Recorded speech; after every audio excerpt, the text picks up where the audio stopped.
هذه الليلة ليلة رجب، ليلة رجب الأصب.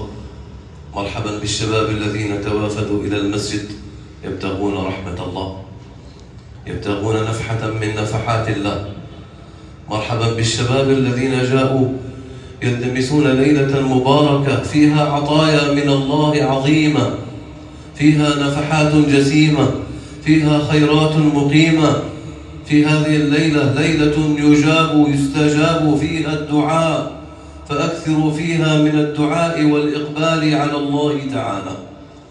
مرحبا بالشباب الذين أرادوا أن يفتتحوا شهر رجب ببيت من بيوت الله تعالى حتى يحققوا معان ذكرها أهل العلم من التخلي، من الزرع، من العمل، من الهمة في هذا الشهر.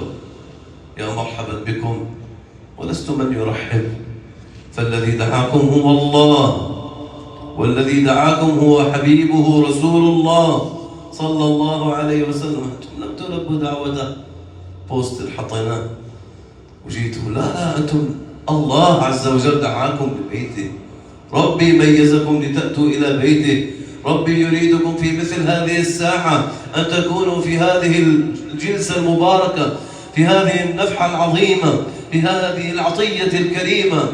ربي يريدكم أن تكونوا هنا، لا أن تكونوا مع الغافلين. الحمد لله، لنحمد الله كثيرا.